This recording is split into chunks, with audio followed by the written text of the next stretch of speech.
You already know this, that every single network interface card in the world has to have a unique address assigned to it. And this is given to it by the manufacturer. This is the media access control, or the MAC address that gets assigned to the network interface card.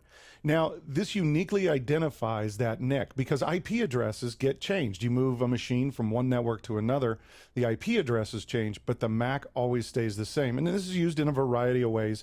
Your layer 2 switches can know, which MAC addresses are tied to which ports they're connected to. We can use it in load balancing situations, and they must be unique. Well, how does Hyper-V deal with this? I've got a server running here. Let's go into that server and show you that he has a MAC address. So Hyper-V is going to assign a MAC address to each network interface card that you put in a virtual machine.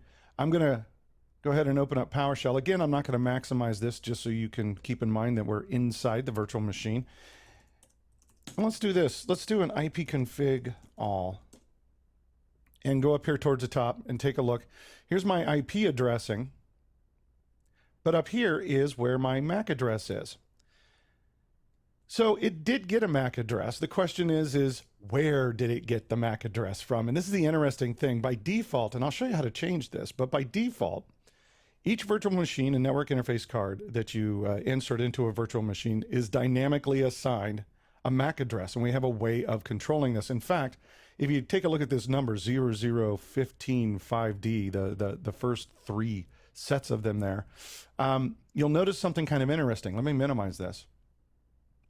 And I'm going to go to our virtual switch manager, and right down here under global network settings, this is the range of MAC addresses that Hyper-V will assign. Now, you can control this range if you need to. If you need to adjust this range, if you want to make sure that no two Hyper-V roles are, overlapping the range, you can certainly adjust these. But it gives you a minimum and a maximum. If you notice these numbers, well, that's really what we started off with on my machine. Let's look at my virtual machine again. Yep, there. That's the very beginning of that range was what he got assigned. Now, if you do change this range, the machines that you already have up that already have network interface cards, they still retain their MAC address assignment. So you would have, and it gives you a little information message to remind you this, you'd have to remove the adapter and re-add it if you wanted it to be within the new range. And for most purposes, this dynamic assignment of your MAC addresses works just fine. But there are going to be times when you want to specify your MAC address assignment. So let me show you where we could do that. I'm going to cancel this, and I'm going to go to this virtual machine. Oh, let me go to this one because it's turned off. And we'll go to settings, down to its network adapter, and I'm going to open up this plus sign. This is where we were looking at some of the hardware acceleration. And if you go to advanced features, it'll be right here at the top. You can see that this network adapter is going to be dynamically assigned its address, but I do have the option of switching it to static. Now, why might you want to switch this to static? Well, there's several different situations that can occur. First of all, you may have some products, some software products that get licensed by the MAC address that are on the machine. So you're going to want a static assignment so that it always retains that MAC address. Other situations you might run across involve DHCP reservations. Now, there's a great example of where I might move a machine from one network to another, and I want to make sure that even though his IP address is going to change, he gets it from the reservation that I set up.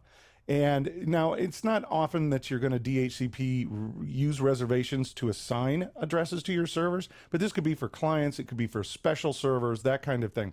Also, there's situations with, some of your firewalls will be set up for very specific MAC address restrictions. So you have filtering and traffic control based upon those.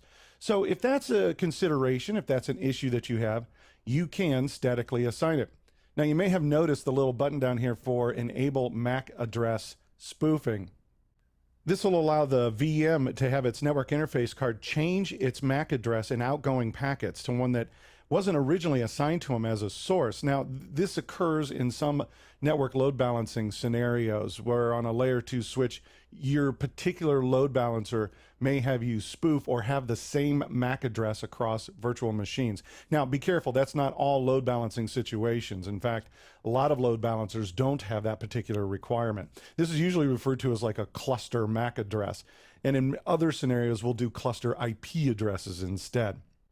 So if you run into a conflict or you have a particular situation where you need to adjust the MAC addresses on your virtual machines, you certainly can. The default is dynamic and works in most situations, but if you have something unique, you can always statically assign it.